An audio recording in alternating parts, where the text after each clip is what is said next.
Assalamualaikum warahmatullahi wabarakatuh. Allahumma salli ala Sayyidina Muhammad wa ala ali Sayyidina Muhammad. Indahnya toleransi. Apakah Nabi Muhammad SAW itu hanya bersama orang Islam sahaja, atau dalam hidup dia ada berbeza Islam tak Islam? Kalau saya dalam bagi tazkirah itu ada macam-macam bunyi bertanya, tak usah jawab, karena nanti akan saya jawab sendiri.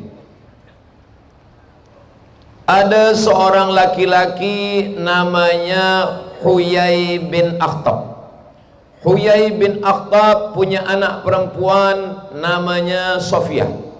Sofiyah bermimpi dia tengok malam itu bulan turun duduk di pangkuan dia. Lalu Sofiyah bercerita kepada ayahnya, "Wahai ayah, malam tadi saya bermimpi menengok bulan turun di pangkuan saya." Huyai bin Akhtab, dia orang Yahudi. Huyai bin Akhtab menampar Sofiyah, karena makna memangku bulan itu artinya akan menikah dengan Nabi Muhammad sallallahu alaihi wasallam. Nabi itu seperti bulan. Makanya Nabi kalau datang disambut dengan tala'al badru alaina, sudah terbit bulan purnama di atas kami. Orang Yahudi, salah satu kehebatan mereka, mereka boleh mentakwilkan mimpi. Mimpi memangku bulan maknanya menikah dengan Nabi Muhammad sallallahu alaihi wasallam. Apa yang nampak dalam mimpi memang betul terjadi. Sofiyah menikah dengan Nabi Muhammad sallallahu alaihi wasallam. Sofiyah, asyhadu an la ilaha illallah wa asyhadu anna Muhammadan Rasulullah. Tapi Huyai bin Akhtab tetaplah Yahudi. Maknanya dalam kehidupan Nabi, dia punya mertua, ayah dari istrinya yang tak Islam. Saya ingin menjelaskan bahwa toleransi, kebahagiaan hidup bermasyarakat, tidak semua kita satu agama. Dalam Islam diajarkan secara jelas, wala ana abidum ma'abattum wala antum abiduna ma'abud lakum dinukum waliyadin. Satu hari kita baca ayat itu, solat sunat qabliyah subuh. Solat sunat qabliyah subuh, rakaat pertama qul ya ayyuhal kafirun, rakaat kedua qul huwallahu ahad. Walaupun kita lambat ke masjid, setengah jam 30 menit selepas azan subuh terjaga, jangan terus sholat subuh, qabliyah subuh dulu. Ustaz Abdul Somad, ya, kalau saya terjaga 30 menit selepas azan subuh macam mana? Qabliyah dulu, baru sholat subuh. Rakaat pertama qul ya, rakaat kedua kulhu. Kalau saya terjaga pukul 8, sholat duha, ayat wad duha, jangan sampai tidak sembahyang subuh. Man nama, siapa yang tertidur, walam yusalli, dia tak sembahyang subuh, balas syaitanu fi udhunih, kencing syaitan di telinganya. Mudah-mudahan kita semua istiqamah solat subuh berjamaah ke masjid insyaallah. Amin ya rabbal alamin. Kenapa Ustaz Abdul Somad datang ke Tenom, tazkirah tidak dibuat di masjid? Kenapa dibuat di Padang? Padahal ini musim hujan. Saya diminta naik ke atas, bila dipasangkan kopiah ni kepala, terus saya dengar hujan turun. Banyak yang dah balik ke belakang. Bila dah terpasang, hujan pun berhenti. Rupanya hujan tu nak bagi tahniah je. Muslimin muslimat yang dimuliakan Allah Subhanahu wa taala. Itu yang pertama. Yang kedua, Nabi berkirim surat kepada Raja Mesir, namanya Muqawqis, namanya Jirjis, gelar dia Muqawqis. Yang membawa surat itu namanya Hatib bin Abi Balta'ah. Surat itu dia baca. Selepas dia baca, dia bagi hadiah kepada yang membawa surat Nabi. Dia bagi madu asal Banha. Ada satu kawasan di Mesir namanya Banha. Di situ ada madu yang original. Dia bagi. Dia bagi kain putih. Dia bagi lebih besar dari keledai, lebih kecil dari kuda, namanya bighal. Dia bagi 2 orang perempuan.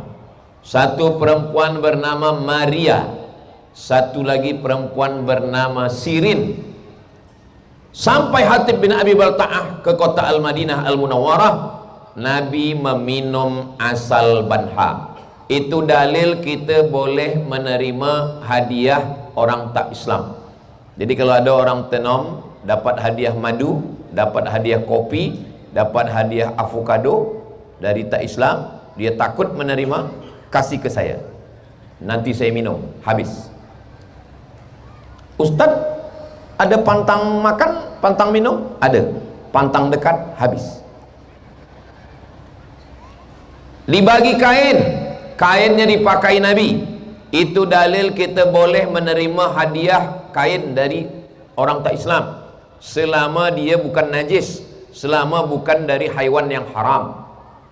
Dibagi satu haiwan lebih besar dari keledai, lebih kecil dari kuda, namanya bighal, dipakai Nabi. Itu dalil kita boleh menerima hadiah kereta. Kalau ada orang Tenom dapat hadiah kereta dari orang tak Islam, takut dia menerima, kasih ke saya, nanti saya pakai, esok saya bawa balik. Dibagi perempuan dua. Yang pertama namanya Sirin. Sirin dibagi kepada seorang lelaki penyair, dia tak ada isteri, namanya Hassan bin Thabit. Hassan, engkau tak ada isteri, ini jadi isteri engkau, namanya Sirin. Kakak daripada Sirin ini namanya Maria. Maria menjadi istri Nabi. Lahirlah anak Nabi lelaki, namanya Ibrahim. Meninggal umur 18 bulan. Makamnya di samping Masjid Nabawi. Nama pemakaman itu Baqi'. Masuk kita ke pintu Baqi', arah agak ke kiri sikit, ada yang besar. Disitulah pemakaman Ibrahim. Jadi istri Nabi yang melahirkan anak hanya Khadijah. Melahirkan anak Zainab, Ummu Kulthum, Ruqayyah, Fatimah. Anak lelaki Al-Qasim, Abdullah. Lalu kemudian Ibrahim itu lahir dari Maria Al-Qibtiyah. Siapa yang membagi hadiah ni? Raja Mesir. Siapa nama dia? Jirjis. Gelar dia Muqawqis. Agama dia Kristen Ortodok Koptik. Dulu ada dua pop, yang satu di Rom, yang satu di timur Alexandria. Itulah dia Jirjis. Dia tak Islam, dia bagi hadiah, diterima Nabi Muhammad sallallahu alaihi wasallam. Maknanya Nabi punya istri yang melahirkan anaknya, dan dia punya keluarga yang tak Islam. Walaupun Maria itu bersyahadat asyhadu an la ilaha illallah wa asyhadu anna Muhammadan Rasulullah. Saya menyampaikan ini ingin menceritakan bahwa saya pun datang dari Pulau Sumatera. Sumatera ini yang paling tinggi di atas Aceh. Di bawah Aceh ini Sumatera Utara. Sumatera Utara ini pun bercampur antara Islam tak Islam. Di bawah Sumatera Utara ini Riau. Saya duduk di Riau, tapi saya lahir di Sumatera Utara.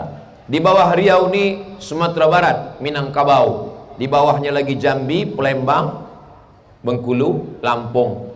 Inilah Pulau Sumatera yang kaya dengan agama, sama macam kita yang berada di Sabah, Sarawak, sama juga dengan yang ada di Pulau Kalimantan.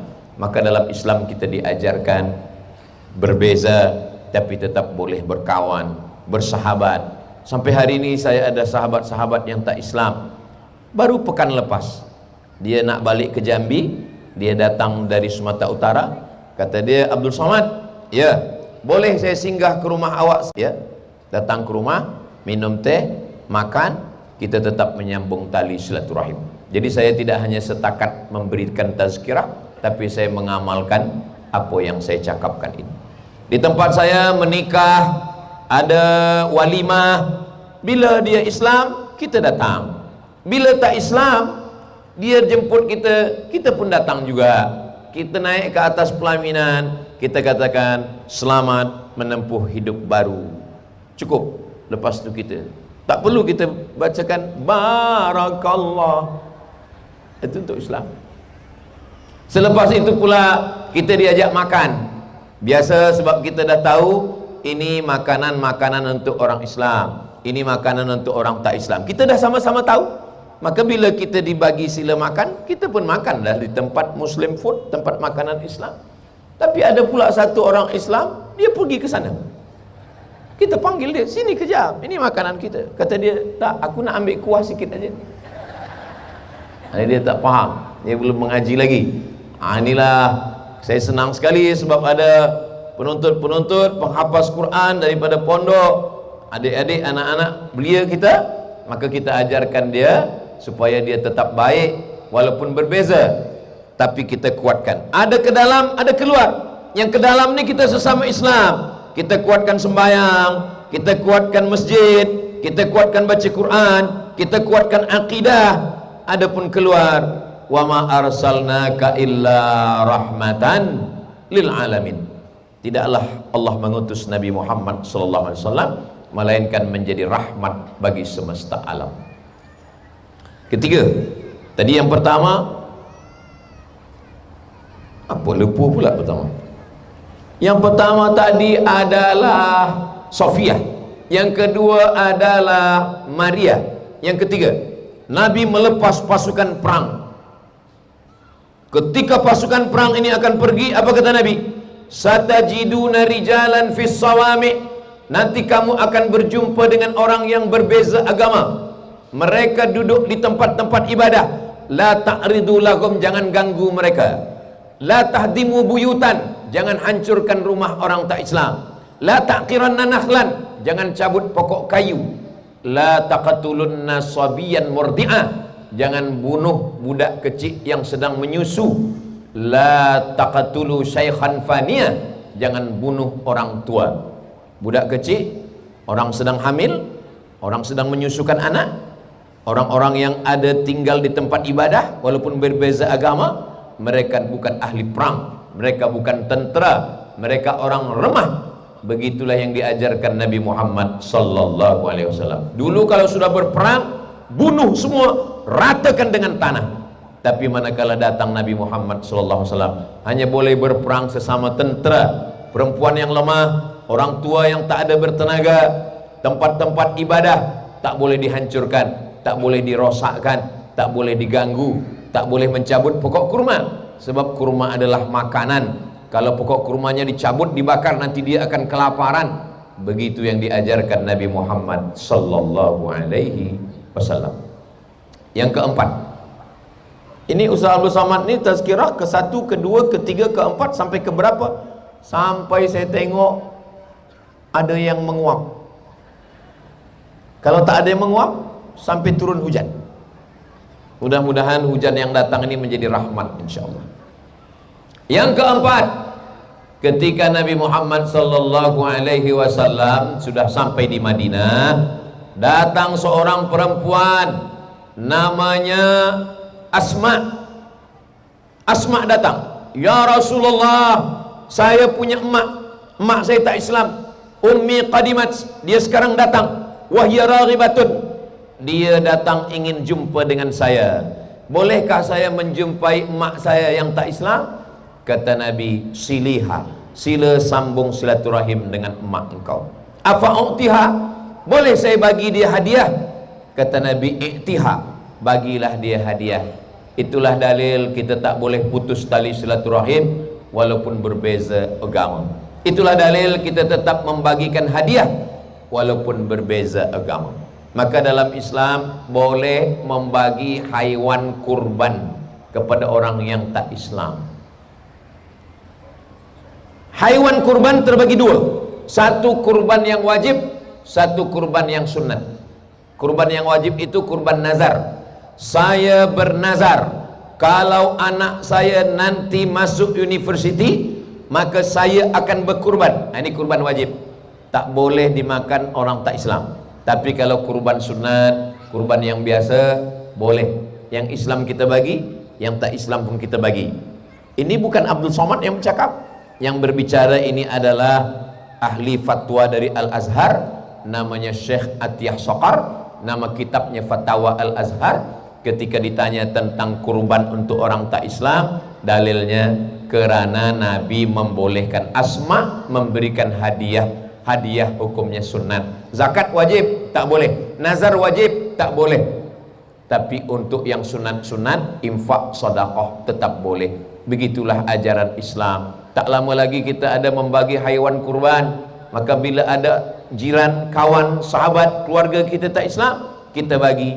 Maka ini bagian daripada kelembutan hati yang diajarkan Nabi Muhammad sallallahu alaihi wasallam. Yang kelima, ketika Nabi Muhammad sallallahu alaihi wasallam sampai ke kota Makkah Al-Mukarramah, Nabi membawa 10.000 pasukan tentera dengan tombak, dengan pedang, dengan baju besi.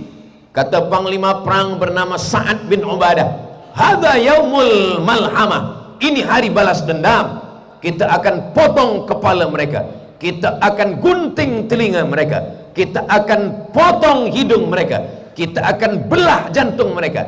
Kerana mereka dulu, pasukan Abu Sufyan, memotong hidung Hamzah, memotong telinga Hamzah, mengambil jantung Hamzah.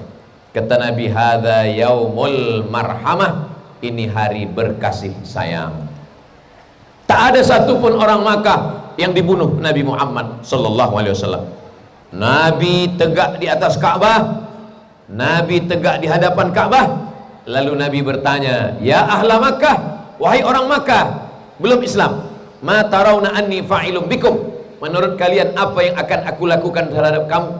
Kata orang Makkah, "Akhun karim, engkau saudara kami yang baik.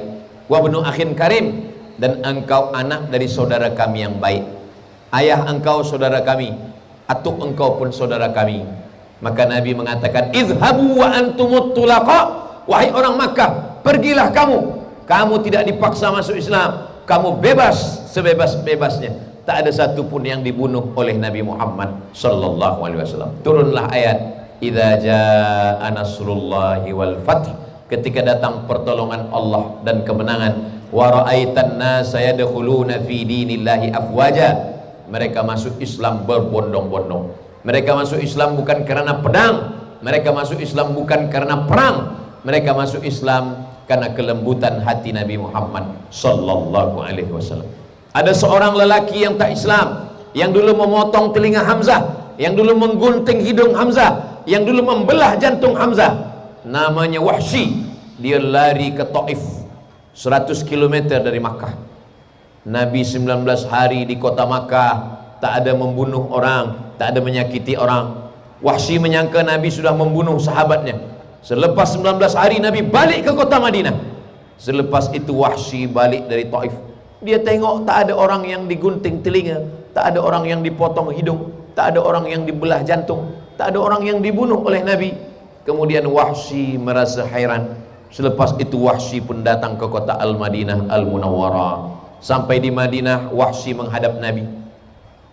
Kata Nabi, "Anta Wahsy? Kamu Wahsy?" "Ya." "Qatalta Hamzah?" "Kamu yang sudah membunuh pakcik saya Hamzah?" "Ya." "Kamu yang sudah menggunting hidung Hamzah?" "Ya." "Kamu yang sudah memotong telinga Hamzah?" "Ya." "Kamu yang sudah membelah jantung Hamzah?" "Ya." Nabi memegang dada Wahsy.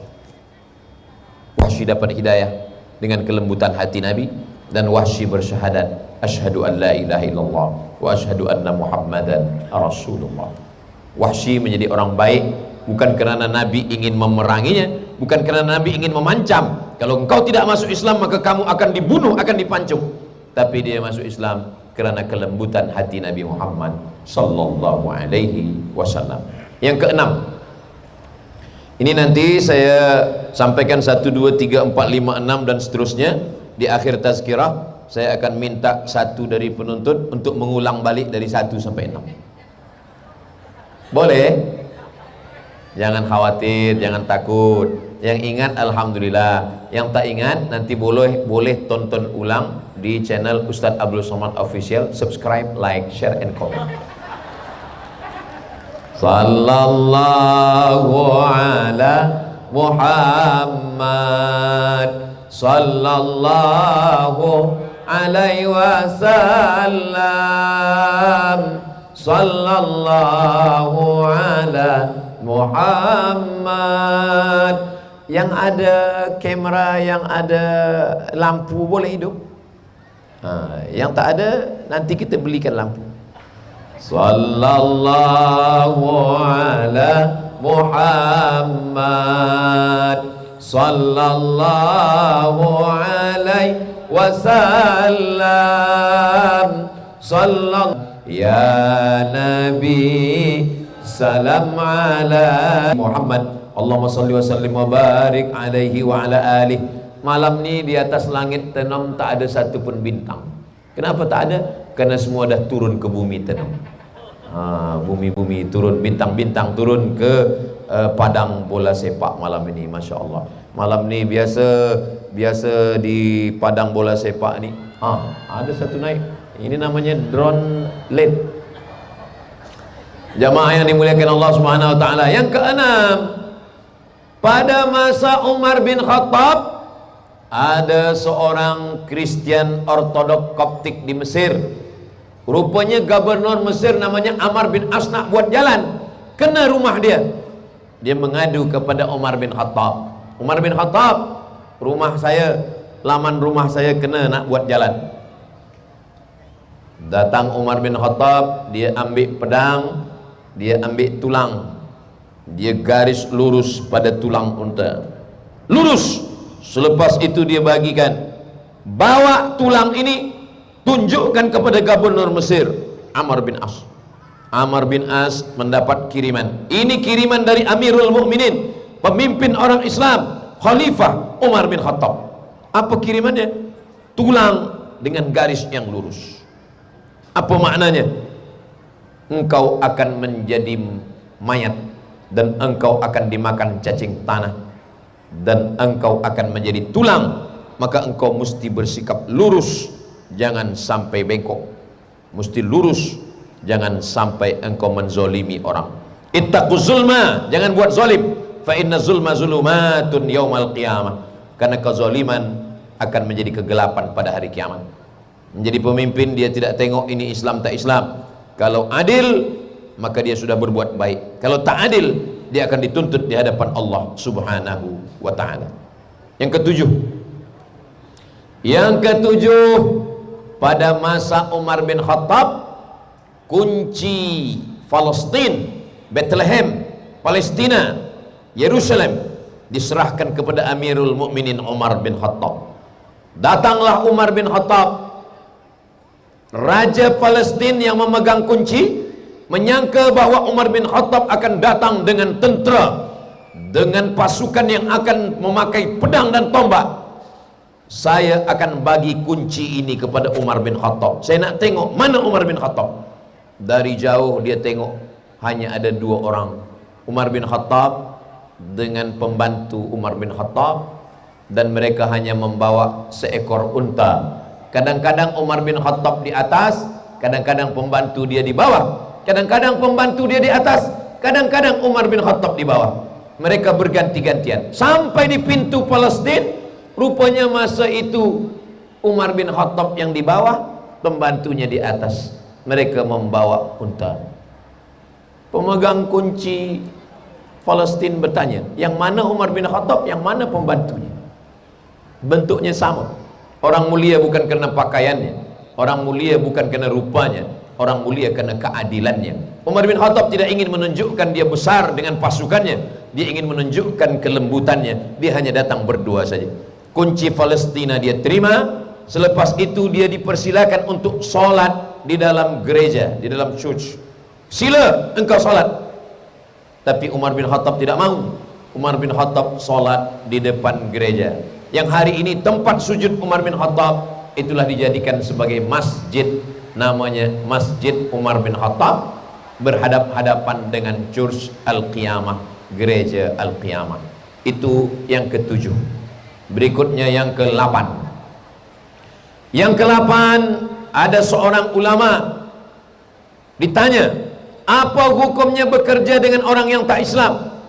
Bekerja dengan orang yang tak Islam hukumnya boleh, selama tidak merosakkan tauhid, selama tidak mengganggu akidah. Apa dalilnya? Dalilnya Sayyidina Ali.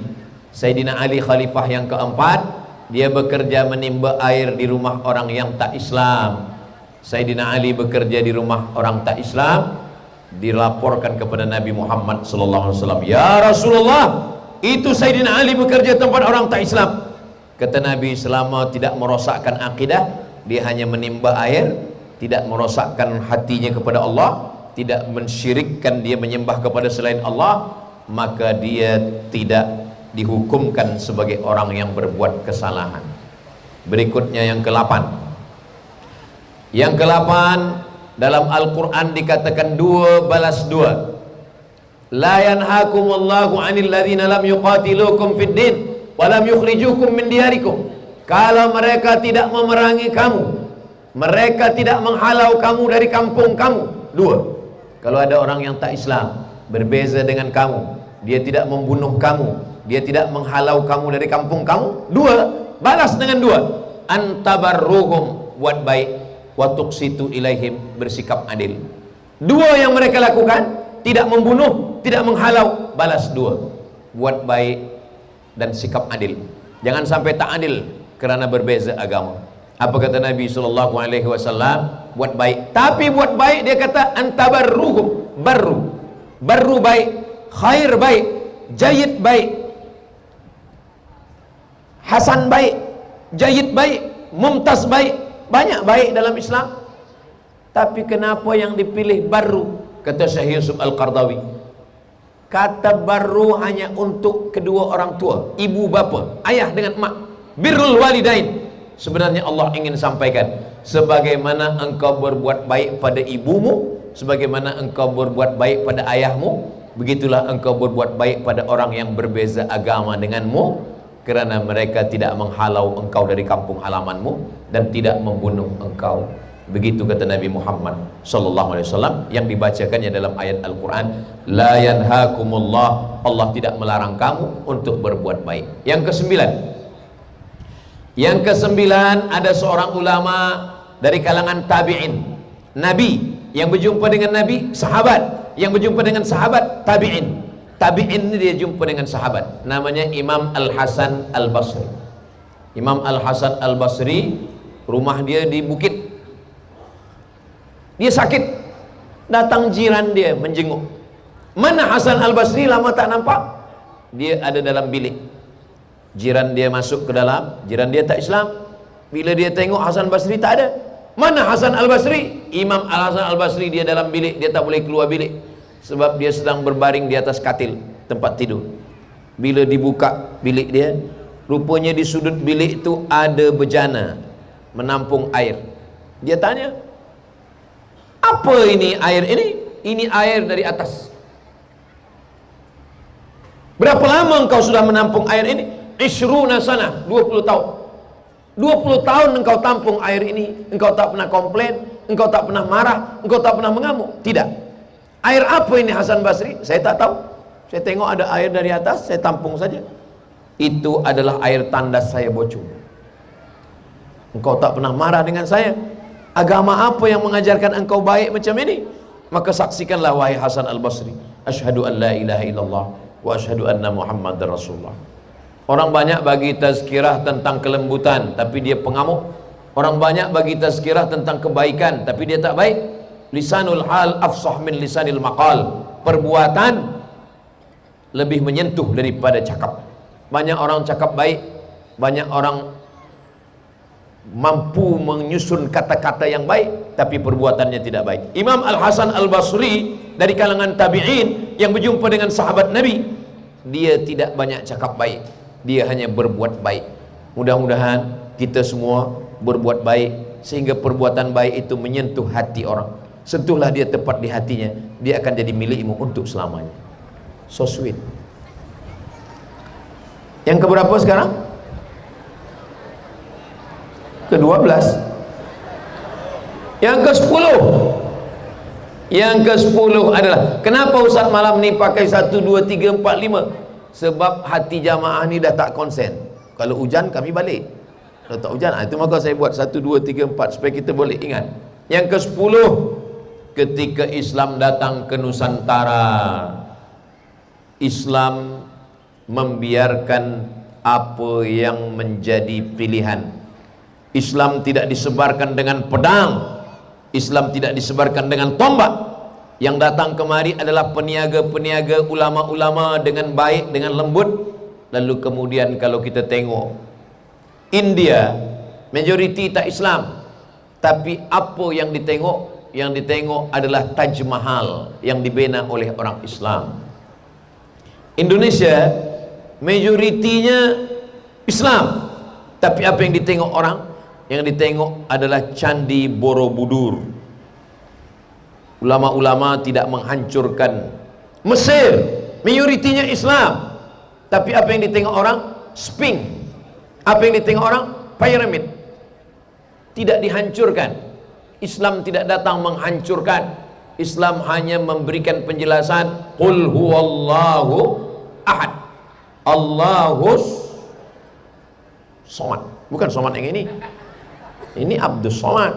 Abdu itu hamba, Somad itu Allah. Allahus somad, Allah tempat meminta. Abdus Somad, hamba Allah. Lam yalid walam yulad walam yakul lahu kufuwan ahad. Kita tiap hari diajarkan bersyahadat asyhadu an la ilaha illallah wa asyhadu anna muhammadan rasulullah. Itu menguatkan kita ke dalam. Yang 10 yang saya sampaikan ini hubungan kita keluar. Ini hubungan kita keluar. Adapun hubungan kita ke dalam sesama orang Islam, kita berjumpa di masjid. Subuh jumpa, zuhur jumpa, asar jumpa, maghrib jumpa, isyak jumpa. 5 kali berjumpa sehari semalam. Di masjid kita berjumpa. Kenapa di Tenom ini Ustaz Abdul Somad tidak bagi tazkirah di masjid? Karena kalau dibagi tazkirah di masjid, jamaahnya sebanyak ini meletup masjid. Di Tenom Ustaz Abdul Somad bagi tazkirah di Padang. Supaya apa? Supaya dia boleh dengan tazkirah sambil minum ais krim. Supaya dia tidak hanya setakat tazkirah, tapi dia juga boleh makan minum. Makan, bayar masing-masing. Begitulah Allah Subhanahu wa taala. Kenapa bagi tazkirah di Padang? Sebab ada setengah orang Islam ini takut ke masjid. Kenapa takut ke masjid? Ada kawan dia 2 kali ke masjid balik meninggal. Apalagi di beberapa masjid ini orang ketakutan. Sebab yang bagi tazkirah selalu cerita mati. Sikit-sikit mati.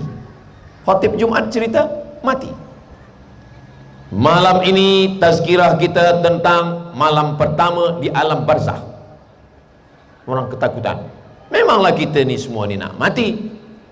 Hidup ini adalah berkawan. Siang kawannya malam, hitam kawannya putih. Hidup kawannya mati. Berani hidup, tak takut mati. Takut mati, jangan hidup. Takut hidup, mati saja. Jadi kalau kita berani muda, kita berani tua. Kita berani cantik, kita berani tak cantik. Kita berani hidup, maknanya kita berani mati. Life is take risk. Hidup ini berani mengambil segala resiko dalam kehidupan. Allah Subhanahu wa taala buat kita ini, maka hidup kita ini kadang ada rasa takut, ada rasa cemas, maka kita serahkan pada Allah. Allahu Akbar. Masalah hidup saya ini besar. Allahu Akbar. Allah Maha Besar. Makanya kalau ada orang ejek-ejek puan, dia tanya, engkau ini besar lah. Allahu Akbar. Allah Maha Besar. Jangan takut disuruh orang besar. Jangan takut dituduh orang besar. Yang Maha Besar Allah SWT. Kalau yang besar itu Allah, orang kecil tak merasa bersedih. Sebab apa? Sebab yang besar hanya Allah. Orang besar tidak merasa sombong, sebab Allah Maha Besar. Ustaz Abdul Somad disambut dengan gendang, dengan hadrah, dengan kompang. Ustaz Abdul Somad didudukkan di kerusi. Ustaz Abdul Somad dinaikkan ke atas tempat yang tinggi. Gambar YB pun tak ada, gambar Ustaz Somad yang ada. Besar, sampai gigi sebesar kapak. Begitulah orang Tenom nak membesarkan hati Ustaz Abdul Somad. Dia tahu Ustaz Somad ni kecil, besarkan gambarnya. Man ahsana ilaikum, siapa yang sudah berbuat baik, fakafiuhu, balaslah. Fa illam tajidu, kalau kamu tak mampu membalas, fad'u lahu, doakanlah. Semua yang sudah bertungkus lumus, bersusah payah, tidak minum, tidak makan, berhari-hari menguruskan program ini, berdoa kepada Allah, Mereka lah yang paling takut program ni tak jadi. Ya Allah, sampaikanlah Ustaz Somad ke Tenom, sehatkanlah dia ya Allah, sehatkan dia ya Allah. Selepas dari Tenom ni nak mati, matilah dia. Mana ada orang berdoa macam tu? Banyak orang bertanya ke saya tengok Ustaz Somad ni pergi sana pergi sini sihat, apa Ustaz makan? Nasi. Apa Ustaz minum? Teh tarik. Kenapa Ustaz sihat? Saya sihat karena didoakan orang banyak. Maka kita ni selalu mendoakan. Orang Tenom selalu mendoakan saya. Betul? Bunyinya macam tak percaya. Dari mana Ustaz tahu orang Tenom ni mendoakan Ustaz Somad? Manakala bertasyahud dia doakan saya. Assalamualaikum ayuhan nabiyyu wa rahmatullahi wa barakatuh. Wassalamu alaina wa ala ibadillahis sholihin. Pertama dia doa untuk Nabi, keselamatan untukmu wahai Nabi Muhammad sallallahu alaihi wasallam. Selepas itu dia doakan, wassalamu alaina, keselamatan untuk kami semua, wa ala ibadillahis sholihin, dan hamba-hamba Allah yang apa pula somat? Hamba Allah yang soleh. Semua yang soleh insya-Allah mendapat. Maka semua yang soleh-solehah ini mendapatkan doa dalam sembahyang itu insya-Allah. Maka selepas berwuduk kita minta jadi orang soleh. Allahumma ja'alni minat tawwabin waj'alni minal mutatahhirin waj'alni min ibadika salihin. Saya sangka yang merah-merah berkelip-kelip tu drone, rupanya tower. Saudaraku yang dimuliakan Allah Subhanahu wa taala, maka sembahyang jamaah ni jangan sampai tinggal. Paksa-paksakan diri sembahyang berjamaah. Mendengar azan cepat datang, tidur malam cepat tidur, cepat tidur. Sebab kalau kita lama tidur susah nak bangun subuh. Selepas itu kita jaga, usahakan 1 jam sebelum subuh jaga malam. Tak dapat 1 jam, setengah jam. Tak dapat setengah jam, 15 minit. Untuk apa? Sempat-sempatkan tahajud. Tahajud masih boleh walaupun 5 minit sebelum azan subuh. Tapi jangan sebab ini kalau dah masuk waktu, habislah waktu tahajud. Jangan kerana rumah dekat surau bagi muazin, jangan azan dulu, saya nak tahajud dulu. Dah habis waktu, terbit fajar shadiq, maka azan subuh, masuk ke dalam masjid, tahiyatul masjid. Idza dakhala ahadukumul masjid, kalau kamu masuk masjid, fala yajlis, jangan duduk, hatta yusalli rak'ataini, salat 2 rakaat. Selepas salat 2 rakaat tahiyatul masjid, duduk dengar azan, sambut seruan azan. Tadi Ustaz Somad kami ke masjid tak ada nampak. Saya musafir, saya jamak, qasar jamak taqdim, maghrib 3 rakaat, isya 2 rakaat. Nanti malam ni terus kami balik ke Kota Kinabalu. Esok kami akan terus ke Miri, jamak lagi. Dari Miri kami akan terus lagi ke Kuching, jamak lagi. Dari Kuching nanti ke Kuala Lumpur, jamak lagi. Ustaz jamak terus, ya. Sampai bila? Balik ke Riau. Nanti sudah di Riau hari Senin, hari Selasa, hari Khamis, barulah mukim. Zuhur 4 rakaat, Asar 4 rakaat, Maghrib 3 rakaat, Isya 4 rakaat. Terus. Nanti selepas dari Riau kemana lagi? Ke Medan, Sumatera Utara, 4 hari. Selepas itu kemana lagi? Terus lagi. Bila Ustaz berhenti? Berhenti rehat nanti di surga bersama kamu wahai orang Tenom. Semua yang hadir ini insya-Allah kita selalu dapat hidayah dan kita akan bersama dengan Rasulullah sallallahu alaihi wasallam. Man qala la ilaha illallah Muhammadur Rasulullah sallallahu alaihi wasallam dakhala al-jannah, kata Nabi Muhammad sallallahu alaihi wasallam. Kunci yang pertama adalah salat. Salat, as-salatu imaduddin. Salat adalah tiang agama. Saya boleh tegak di sini kerana ada tiang yang kokoh, yang kuat. Kalau tiang ini tumbang, maka habislah sudah. Kalau kita sampai di Masjid Nabawi, kita sembahyang di tempat Nabi menjadi imam, itu di sebelah kiri di tiang mihrab tempat Nabi jadi imam, di sebelah kiri itu ada tulisan as-salatu imaduddin. Maka anak-anak bawa sembahyang.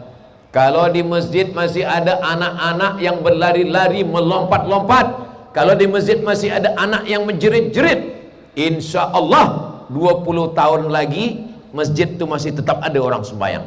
Tapi kalau di masjid itu dah tak ada anak-anak lagi, lebih banyak batuk daripada ayat. Bismillahirrahmanirrahim. Alamat kapal akan tenggelam. Saya malam ni semangat karena saya tengok banyak muda-muda belia-belia itu yang pakai kopiah putih, baju putih. Itu penonton-penonton muda-muda, paling umur 10-15 tahun. Nanti kalau saya datang ke Tenom, sekarang ni saya datang ke Tenom 2026, 2036, 2046, 2056. Mereka ni lah yang akan menjadi pemimpin Tenom, pemimpin Keningau, pemimpin Sabah, pemimpin Malaysia, pemimpin masa depan, insyaAllah. 2026 saya datang, mereka masih kecil. 2036, 2046, 2056, 30 tahun lagi saya datang kemari, mereka yang akan jemput saya. Assalamualaikum. Waalaikumsalam. Betul ke ini Ustaz Somad? Betul. Masih hidup? Masih. Mereka jemput saya kemari. Waktu itu puan-tuan udah meninggal. Mana boleh cakap macam tu Ustaz? Dunia ini macam sampan bahtera yang dipukul ombak di empas gelombang. Kalau tak kuat tiang layar patah di tengah jalan. Karangnya tajam, angin puting beliung. Maka yang menguatkan itu adalah somat, solat, sembahyang. Semua kita serahkan dalam sembahyang. Engkau besar, aku kecil, yang besar Allah. Allahu Akbar kabira. Engkau dipuji-puji. Siapa yang Ustaz Somad maksud dipuji-puji? Saya lah, saya yang dipuji-puji. Profesor, doktor, Ustaz Abdul Somad, entah apa-apa, 4 meter nama saya. Satu lagi yang kurang, almarhum. Engkau yang dipuji wahai Abdul Somad. Walhamdulillahi katsira, yang dipuji Allah. Wa subhanallahi bukratan wa asila. Abdul Somad tangannya dicium orang, dipeluk orang. Tadi masa keluar dari masjid tadi, Masya Allah, untungnya ada polis, ada tentera, ada jamaah, ramai kawal. Kalau tak ada, tim ni dah cakap, kami satu yang khawatir kami Ustaz. Apa? Perempuan tu peluk Ustaz. Na'udzubillah. Maulah tak balik saya ke Riau, takut pada bini. Allah Subhanahu Wa Taala menjaga kita, maka kita tak suci, yang suci Allah. Wa subhanallahi bukratan wa asila. Saya menghadap kepada siapa? Wajjahtu wajhiya lilladzi fataras samawati wal arda hanifan musliman wa ma ana minal musyrikin. 4 serahkan kepada Allah. Inna salati wa nusuki wa mahyaya wa mamati lillahi rabbil alamin. Saya tak ada apa-apa, saya tak ada daya, saya tak ada upaya. Denyut jantung, detak nadi, lintasan fikiran, langkah kaki, ayunan tangan, nafas yang berembus, semua hanya kuasa Allah. La haula wala quwata illa billah. Malam tadi Masya Allah di Tenom penuh padang bola sepak. Itu karena siapa? Allah. Semua karena Allah SWT. Kalau Allah tak sayang dengan kita, habis. Ustaz Abdul Somad bercakap ini kan kena ada jamaah. Kalau semua balik kena hujan tadi, tinggal saya dengan kamera berdua. Saya kalaupun jamaah balik, saya tetap bercakap. Saya biasa berceramah, bagi tazkirah dengan kamera berdua, biasa. Itu bulan Ramadan, mana ada orang? Yang di televisyen itu saya berdua aja. Jemaah dimanapun berada, kita sedang menghadap, tak ada orang. Kamera hidup, lepas itu kameraman pun tidur. Tapi semua akan di-share, semua akan ditonton, semua akan ditengok. Perbuatan kita ni sekecil apapun nanti akan ditunjukkan Allah Ta'ala. فَمَنْ يَعْمَلْ مِثْقَالَ ذَرَّةٍ خَيْرًا يَرَهُ. Sebesar biji sawi pun akan kita tengok perbuatan-perbuatan kita. Apa yang sudah kita lakukan. Tadi kami datang ke office YB Ridwan bin Rubin. Saya tengok ada tentang kesihatan, ada tentang kerohanian, ada tentang agama, ada tentang orang sakit datang. Ini semua apa yang boleh kita buat sebagai polis, sebagai tentera, sebagai ahli parlimen, sebagai ustaz, sebagai cikgu, apa yang sudah dibagikan Allah kepada kita, kita jalankan, maka itu menjadi amal soleh insyaallah. Serahkan kepada Allah. Bismillahi tawakkaltu ala Allah, la haula wala quwwata illa billah. Sembayang inilah kunci dalam diri kita.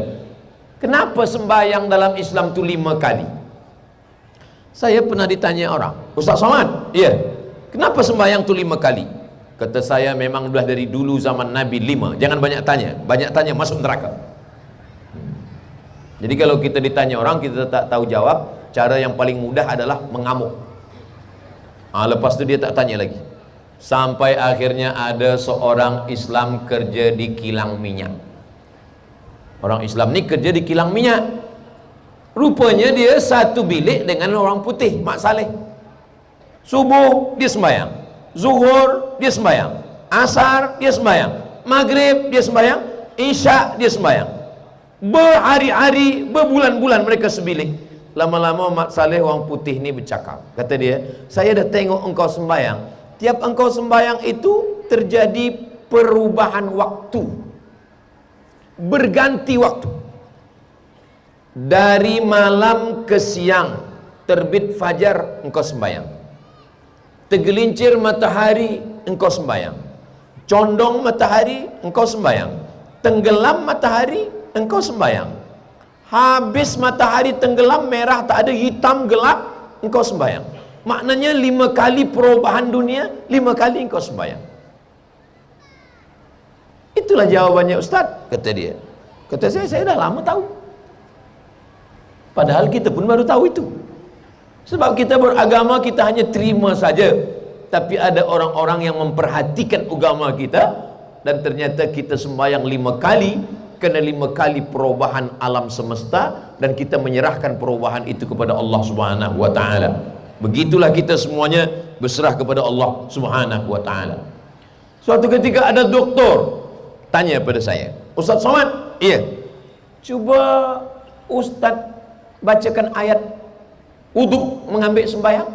Idza qumtum ila shalah, kalau kamu sembahyang, faghsilu wujuhakum, basuh muka, wa aydiyakum ilal marafiq, basuh tangan sampai siku. Macam mana ayatnya Ustaz? Basuh tangan sampai siku. Jadi maknanya airnya dari ujung ke siku, ya? Kenapa Ustaz basuh tangan dari ujung sampai ke siku? Memang dari dulu begitu. Jangan banyak tanya, masuk neraka. Saya ni doktor Ustaz Abdul Somad. Bila saya nak operate orang, saya basuh tangan macam ayat yang Ustaz baca tadi. Saya hidupkan air, saya basuh dari ujung sampai ke siku. Kenapa doktor basuh tangan sampai siku? Sebab kalau basuh tangan dari siku ke bawah, maka semua bakteri, penyakit, kuman ada di ujung jari. Kalau ujung jari saya ini bawa penyakit, maka luka orang yang saya operate tu tak boleh sembuh sihat. Ajaran Islam Al-Quran akan dijelaskan oleh doktor, oleh polis, oleh tentera, oleh ahli akal, oleh ahli ilmu pengetahuan. Inna fi khalqis samawati, penciptaan langit, wal ardi, penciptaan bumi, waqtilafil laili wan nahar, perputaran siang dan malam, la ayat, itu semua menjadi ayat-ayat. Kita tahu ayat Al-Fatihah, kita tahu ayat Al-Baqarah, kita tahu ayat Kursi. Itu ayat yang tertulis, itu ayat yang tersurat. Tapi ada ayat yang tersirat, itulah dia ayat-ayat alam semesta. Ustaz Abdul Somad, ya, matahari itu bergerak ke atau tidak bergerak? Jangan tanya-tanya, tengok saja. Banyak tanya, masuk neraka. Ini Ustaz kalau sikit-sikit masuk neraka, sikit-sikit masuk neraka, ditanya orang, itu Ustaz siapa? Saya lupalah nama dia, tapi dia tu Ustaz neraka lah. Matahari itu bergerak atau tak bergerak? Bumi bergerak, sebab bumi mengelilingi matahari. Planet-planet bergerak, sebab mereka mengelilingi matahari. Matahari bergerak atau tak bergerak? Allah jawab dalam Al-Quran, wasyamsu tajri li mustaqarril laha, dzalika taqdirul azizir rahim. Matahari bergerak di tempat diamnya. Matahari tidak bergerak macam bumi, dia bergerak di tempat diamnya. Lasyamsu yanbaghi laha an tudrikal qamar. Matahari tak mungkin berjumpa dengan bulan, bulan tak mungkin bertembung dengan matahari. Wa kullun fi falaki yasbahun. Semua berjalan di garisnya masing-masing. Itu di Quran di mana tuh Ustaz? Semua kita hafaz.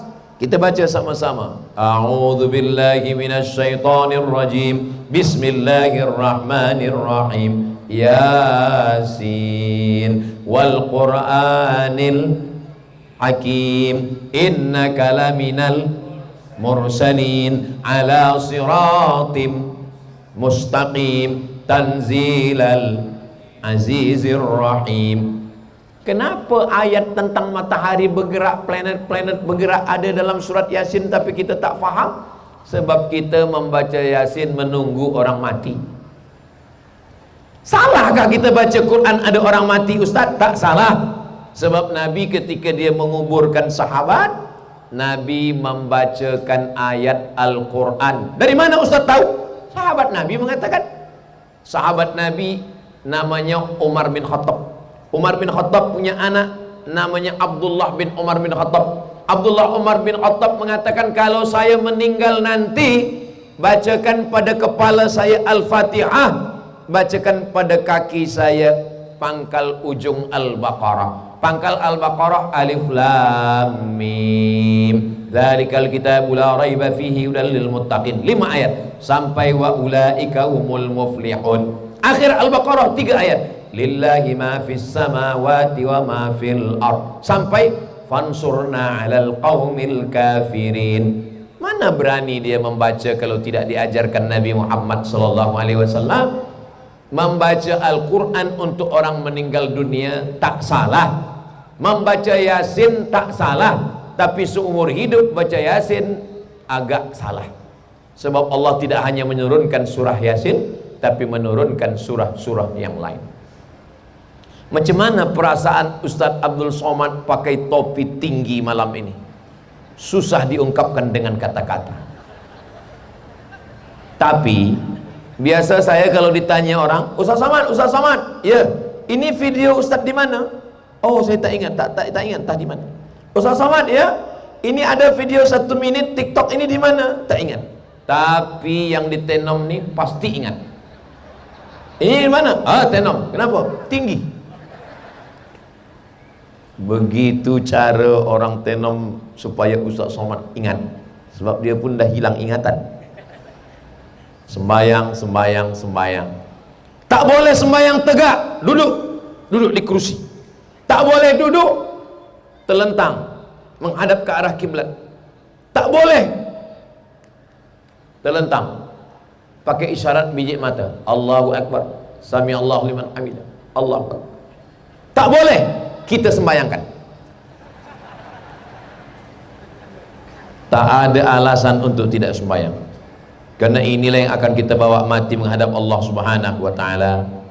Suami mengajak istri sembahyang, istri mengajak suami sembahyang. Tapi saya belum banyak hafal ayat Ustaz. Kulhu, Bismillahirrahmanirrahim.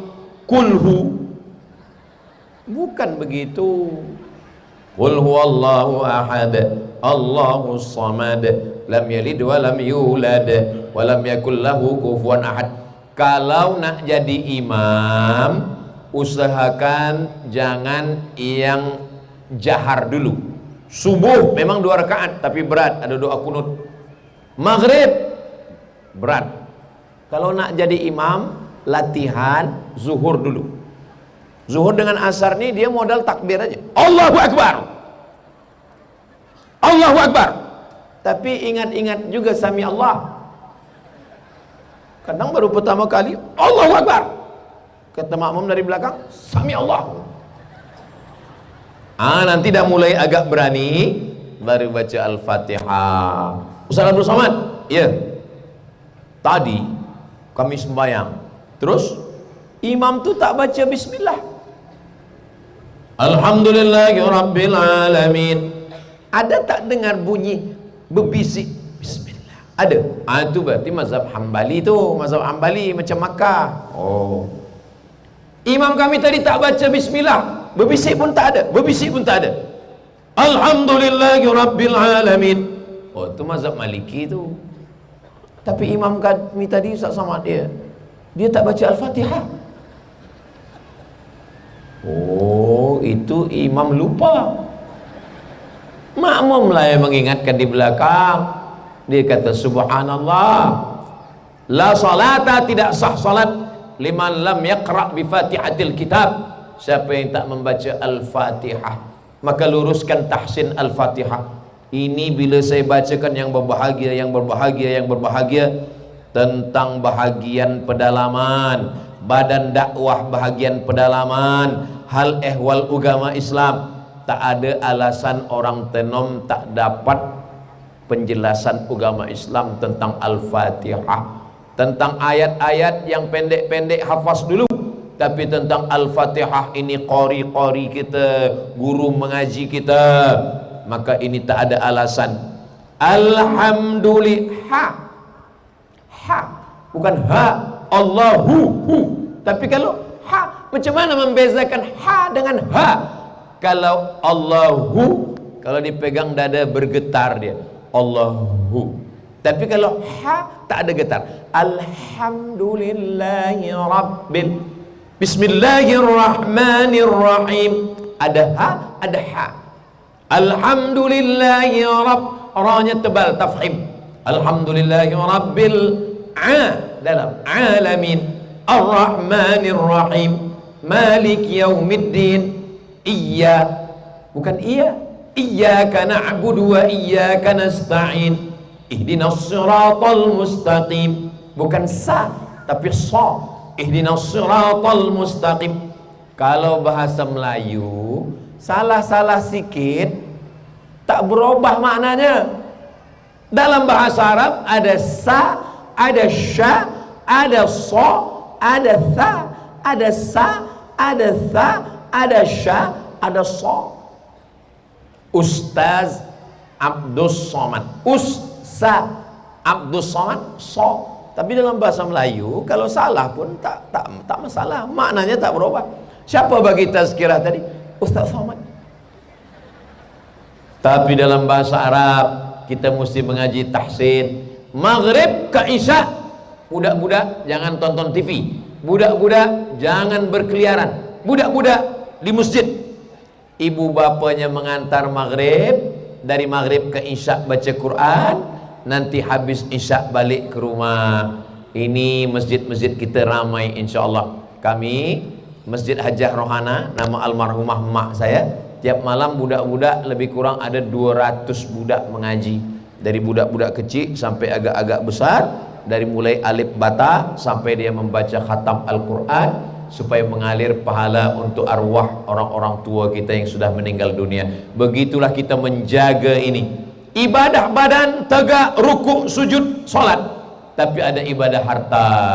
Ibadah harta nilai yang paling banyak 7: zakat, wakaf, infak, sedekah, wasiat, hibah, ghanimah. Zakat, wakaf, infak, sedekah, wasiat, hibah, ghanimah. Tenom ini tanahnya subur. Dari mana Ustaz tahu tanahnya subur? Rumputnya hijau. Sebab lama tak hujan agak kuning sikit. Hujan dan anak-anak turun menunggu selesai tazkirah. Anak-anak turun menunggu tazkirah. Malam tadi kami di Sepanggar, saya tegak 45 menit turun hujan.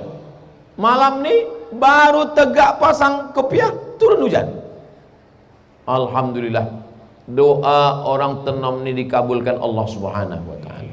Mudah-mudahan hujan turun selepas kita bagi tazkirah, hujan turun menjadi rahmat, tanam-tanaman menjadi hijau, menjadi subur insyaallah. Keluarkan zakat.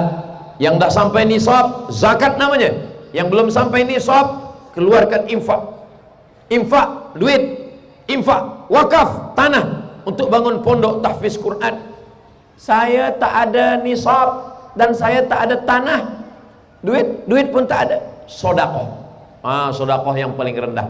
Apa itu sedekah? Tabassumuka fi wajhi akhika sedekah. Senyummu ke wajah saudaramu adalah sedekah. Boleh bagi tanah, tanah wakaf, bangun masjid, buat pondok tahfiz Quran. Tak ada tanah, infak, bagi duit. Tak ada, senyum. Asal jumpa orang, senyum. Senyum tak senyum? Senyum. Saya sampai ke Tenam ni, saya tengok semuanya senyum. Macam mana Ustaz boleh nampak? Mata saya silau ni, cahaya terang betul. Tadi kata YB, Ustaz Somad, macam mana lampu kita padamkan atau? Kata saya, terus saja YB, tak apa-apa. Kenapa saya larang padam lampu? Sebab kalau lampu mati, muka saya hitam.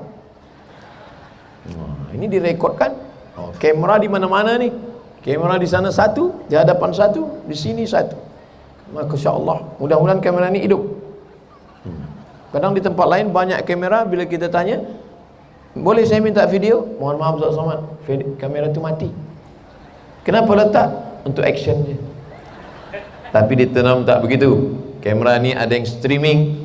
Maka walaupun saya menyampaikan tazkirah ini di Tenam Sabah, tapi sebenarnya saudara-saudara saya dari Sumatera, dari Sulawesi, dari Papua, dari Semenanjung, semuanya menonton. Mudah-mudahan semua yang mentaja program yang malam ini, Masya Allah, penuh dengan keberkahan. Setiap langkah kaki kita bernilai amal-amal soleh.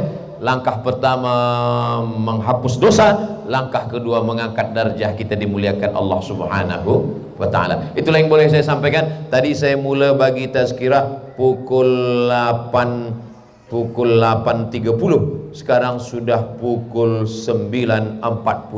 Ini sudah melanggar aturan. Di mana-mana saya bagi tazkirah itu 60 menit. Tapi di Tenom ini nanti orang komplain, Ustaz Abdul Somad, malam tadi di Sepanggar 45 menit, kenapa di Tenom sampai 1 jam 10 menit? Sebab topi dia tinggi.